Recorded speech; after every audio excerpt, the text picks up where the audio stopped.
اور موت پر دنیا کے سارے رشتے انسان کے ختم ہو جاتے ہیں، تو پھر کیوں ہم دنیا میں پڑے ہیں؟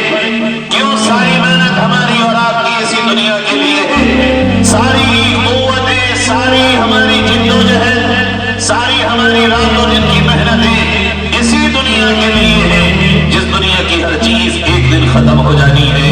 میرے بھائیوں، اگر ہمیں پتا ہو کہ کوئی کھیت ہو اور اس کھیت میں ہم فصل گنے کی، گیہوں کی، دھان کی یا کسی بھی چیز کی لگائیں، اور ہمیں یقین ہو کہ آج ہم پودا ڈالیں گے، دانا ڈالیں گے، کل اس کو اگائیں گے، اور جب یہ خوب پکنے پہ آئے گی تو ایک طوفان آئے گا اور اسے بہا کر کے لے جائے گا۔ آپ خود سے فیصلہ کیجئے، عقل مند لوگ کون ہیں؟ وہ جنہوں نے یہ جان کر بھی کہ یہاں سے فصل بہ جائے گی پھر بھی لگائی ہو، یا وہ جنہوں نے وہاں لگانے کے بجائے وہ راستہ اختیار کیا ہو کہ جہاں فصل باقی رہ جائے۔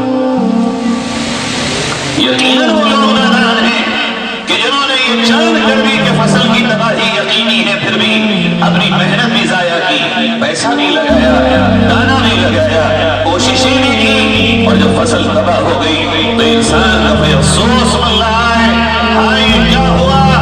ارے دنیا والوں نے تو تمہیں بتایا تھا یہ ہوگا، پھر تم نے کیوں نہ مانا؟ دنیا والوں نے تمہیں آگاہ کیا تھا کہ یہاں تباہی آئے گی، پھر تم کیوں چلے گئے اس طرف؟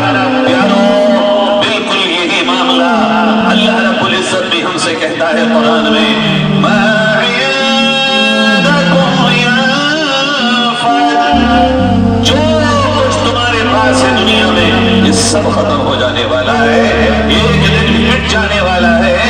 وَمَا عِندَ اللَّهِ بَاقٍ، جو کچھ تم نے اللہ کے پاس بھیجا ہے اسے کوئی چھوڑ بھی نہیں سکتا، کوئی چھین نہیں سکتا۔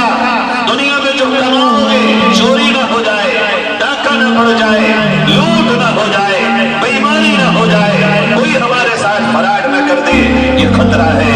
لیکن جو آخرت کے لیے کماؤ گے رب ذوالجلال کی قسم کوئی اس کا ایک ذرے کے برابر بھی تم سے لے نہیں سکے گا۔ وَمَا تُقَدِّمُوا لِأَنفُسِكُم مِّنْ خَيْرٍ تَجِدُوهُ عِندَ اللَّهِ، جو کچھ تم اللہ کے پاس بھیج رہے ہو وہ یوں ہی نہیں بلکہ جو تم نے بھیجا ہے بھیجے میں سے بھی اچھا بدلہ اللہ تمہیں عطا فرمائے گا۔ ظاہر ہے جہاں باقی رہے، محفوظ رہے، سامان کی سیفٹی ہو، اسی کا خاص بننے کی کوشش کرنا چاہیے، اسی سے دل لگانے کی کوشش کرنا چاہیے، اسی کا بننے کی اور اسی کے نام پہ مرنے اور مٹنے کی ساری جد و جہد ہونا چاہیے، جس سے ہمارا تعلق ہو نہ یہاں ٹوٹے، نہ قبر میں ٹوٹے، نہ آخرت میں ٹوٹے۔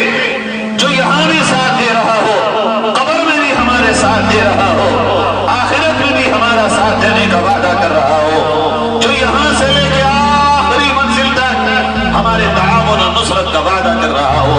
پیارو، دل پہ ہاتھ رکھ کے سوچو، اس سے تعلق اور اس کا خاص بننا ہمارے لیے نفع بخش ہے، یہ دنیا میں جو ساری محنتیں ہماری آپ کی ہیں ان کا خاص بننا نفع بخش ہے۔ پیارے آقا صلی اللہ علیہ وسلم تو یوں فرماتے ہیں، اللہ کا جو بن گیا، جس سے اللہ نے محبت کر لی، اللہ جبریل کو بلاتا، جبریل دیکھ میں اس سے محبت کرتا ہوں، تو اعلان کر سارے آسمانوں کے فرشتوں میں یہ میں محبت کرتا ہوں۔ جبریل سارے آسمان کے فرشتوں کو بتاتے ہیں یہ اللہ کا خاص ہے، یہ اسپیشل ہے، سارے فرشتوں تم بھی محبت کرو۔ اور پھر کائنات کی جتنی بھی مخلوقات ہیں، یہاں تک کہ درند پرند چرند جو بھی ہو، اللہ کائنات کے ایک ایک ذرے میں اس بندے کی محبت کو ڈالا۔